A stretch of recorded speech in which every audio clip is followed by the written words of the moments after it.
Dan Campbell went on the radio show to talk about that 2-point conversion after it was pushed back to the 7-yard line. And the reaction from the radio station, because usually radio hosts will be a little bit more, let's just say, graphic or a little bit more animated if the coach wasn't on the air with them.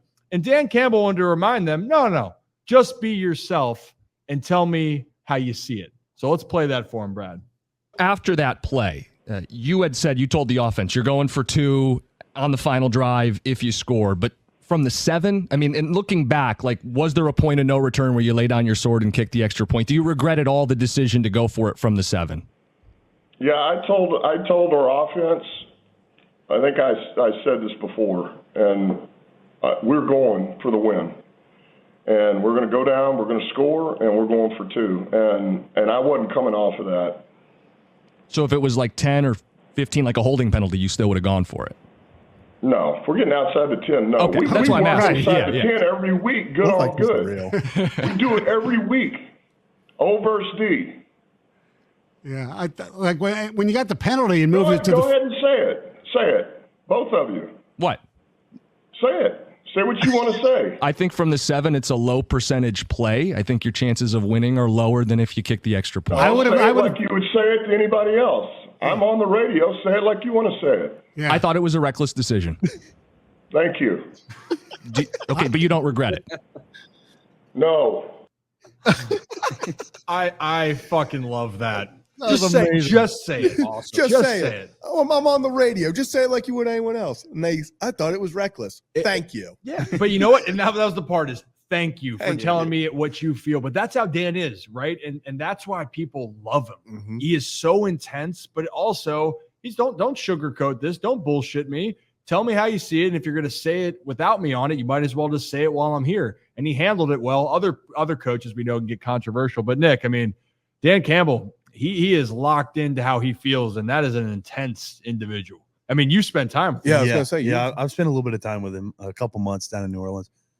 I love it. I think he's done great for Detroit. I think he's brought a lot of fire back to that football team, and they're having an unbelievable season this year. Going for it from the 7, I'm not the coach, so I think from a player's perspective, you want to win when you make that decision. Like, hey, we're gonna go for it, and he's right. We practice inside the 10 all the time, 1-on-1 or good on good, and we got to execute that. It's not.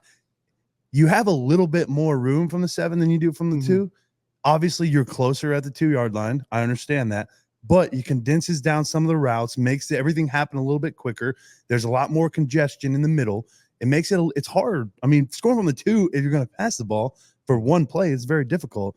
So backing it up to the 7, it kind of opens up some of the routes, frees up the middle a little bit, and you have arguably equal or better chances of getting it in. I don't know the statistics on it, but I think, in that situation, I love going forward when we do that here all the time. I mean, not from the 7-yard line, but we saw in 2021. I mean, we lost 2 games in a row because or two games there in that second stretch that we tried to go for 2 to win the game and we lost. So I'm all for it, dude. Win the ball game. No, I like nobody wants overtime. Just fucking I win will the game. say, you held back fuck right there. You win the fucking game. Go ahead, Zach. Fucking win the game. I mean, you guys have the momentum. Like we did that against the Packers. Obviously, it didn't work out for us. But it's Snoop as basically a rookie against fucking Aaron Rodgers. We don't want overtime. Win the ball one game. play And just win one the play game. for the win. Yeah. No, I completely our agree best there. versus your best. We're gonna win. Mm-hmm. And if it doesn't work out, you can't. It is what it is. Yeah, and I mean it is. You have to. What they did it twice from the 7 because then there was another penalty, or did they get a penalty to move them back up to the 2? It was a penalty to move it half the distance back because it was offsides, but you can't make it a 5-yard penalty, so it's half the distance back to it. So, but yes. But I will say that was interesting when you put it about it. I hadn't thought about how it does open up the field and could potentially be easier, especially if you're going to pass it either way. It's different if it's like 1st and goal from the 2. Yeah. You got 4 plays to run the ball. But when you're 1 play to score to win the game, you got to put your best play out there. A lot of times that's a pass play. It becomes very congested and very tight, and it happens so very quickly, like a lot faster at the 2-yard line. And that's a guy who's not, I don't play offense, but I did scout team, back in the day, And that shit happens quick on the 2. I mean, you got to get the ball out now or dudes are in your face. And with us, with a dynamic quarterback, Lamar can make stuff happen, but it is harder than it looks from the 2-yard line. I don't think people understand quite the concepts are different at the 2 versus from the 7.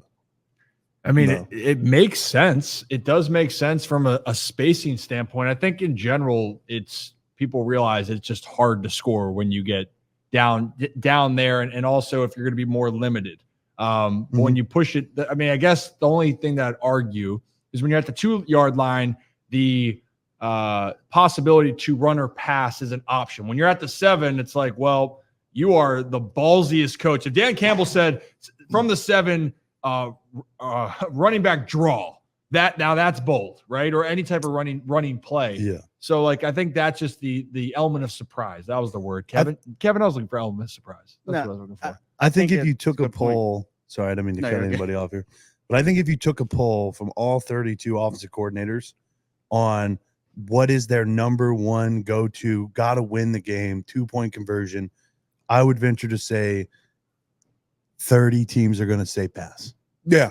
It's going to be a pass play. Might even be all of them. Yeah, I was going to say, I would think if it's a must-win situation, it's going to have to be a pass. And not every team has Gus Edwards. I mean, you can just pound it in from 2 yards. Not every team has that. But I mean, dude, it's hard enough to run the ball in open field for 2 yards in the NFL, let alone for a must-win situation. When they know that you're 2 yards away from the win, and they're putting everything. 6 guys, 6 big ass dudes on the front line. It's not like they're not in the nickel out there. They're not putting these safeties up at the line. It's 300-pound linemen there to stop you from getting those 2 yards. They do not. A team would rather you throw it in to win it than be they just ran it up the middle for 2 yards. Yeah, because it sounds way worse when you're they just ran down our throat. Yeah, they just got the ball, ran the halfback dive, and now we lost.